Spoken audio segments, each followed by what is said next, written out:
Hello everyone, welcome to my daily blog. আজকে একটা recipe share করব।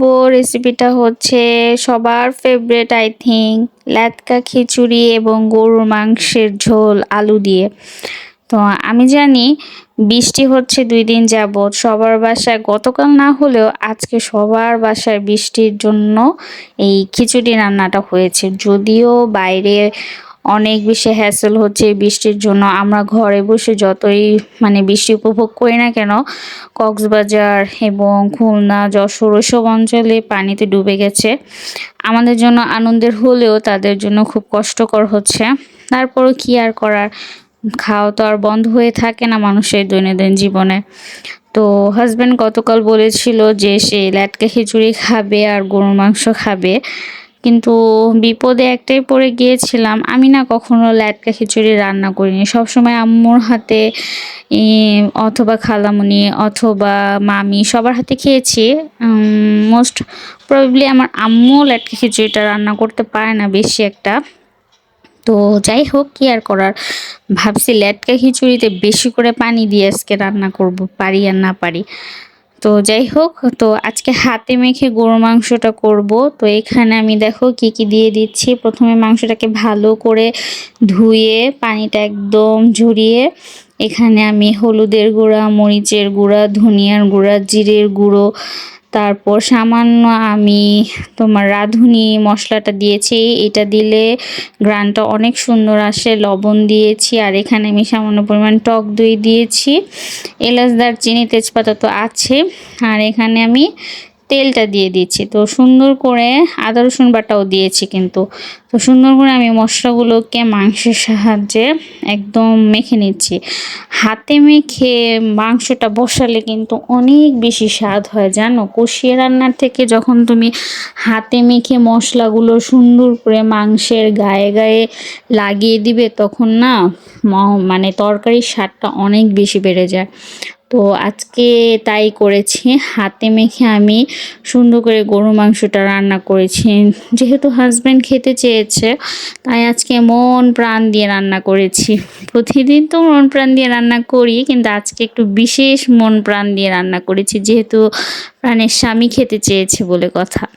তো ওদিকে মাংসটা আমি রান্না করে চুলায় বসিয়ে দিয়েছি, আর এখানে আমি ল্যাটকা খিচুড়ি প্রিপারেশন নিচ্ছিলাম।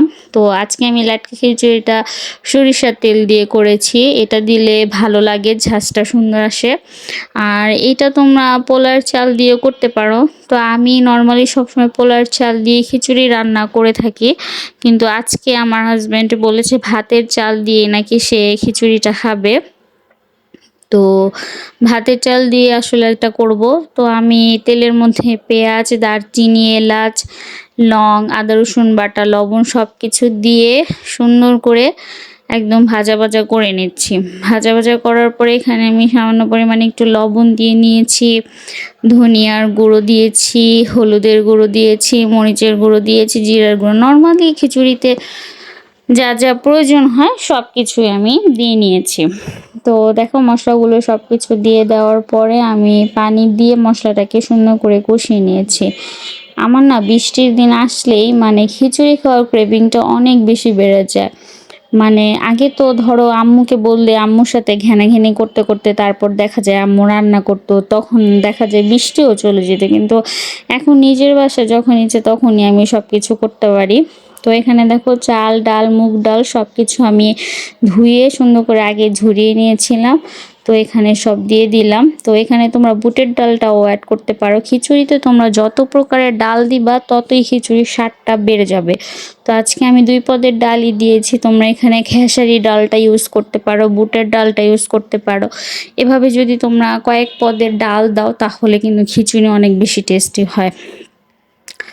তো বাইরে যখন দেখলাম যে অনেক বৃষ্টি, ঠান্ডা ঠান্ডা ওয়েদার, আর হাজব্যান্ডও যেহেতু বলে ফেললো যে খিচুড়ি খাবে, তো দেখা যায় আমার মনের সাথেও তার মন মিলে গেল।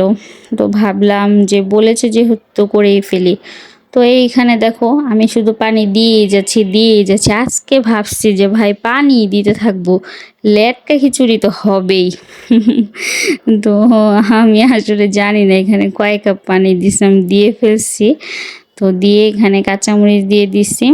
কাঁচামরিচ দিয়ে আমি একটু লবণটা টেস্ট করতেছিলাম যে লবণটা হয়েছে কিনা। তো আমার কাছে এখানে একটু কম মনে হয়েছে, তো আমি এখানে আর একটু লবণ অ্যাড করে দিয়েছি। তো লবণ টবণ দিয়ে আমি সুন্দর করে নাড়াচাড়া দিয়ে মশলাটা দিয়ে দিলাম। তো এদিকে আমি আবার দেখলাম যে আমার মাংসের কি অবস্থাটা, দেখো মাংস থেকে অনেক পানি উঠেছে। আমি কিন্তু একটু পানি দেইনি বসানোর সময়, অনেকগুলো পানি উঠেছে।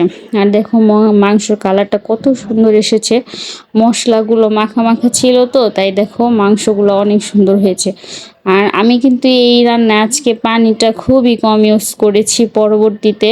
তো দেখো যতটুকু পানি মাংস থেকে উঠেছে সেই পানি দিয়ে কিন্তু দেখো অনেক সময় ধরে আমি মাংসটা কষিয়েছি। মাংসটা যত তুমি কষাবে তত কিন্তু মাংস টেস্ট হবে। দেখো কষাতে কষাতে একদম শুকনো অবস্থা। আর আমি এখানে আলু অ্যাড করেছি।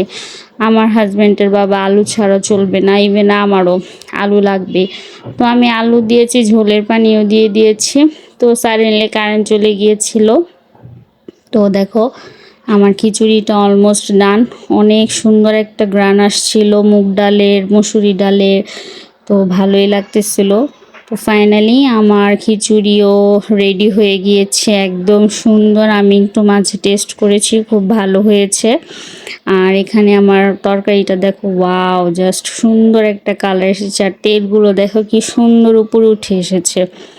তো আজকে রান্না বান্নাটা ছিল এই পর্যন্তই।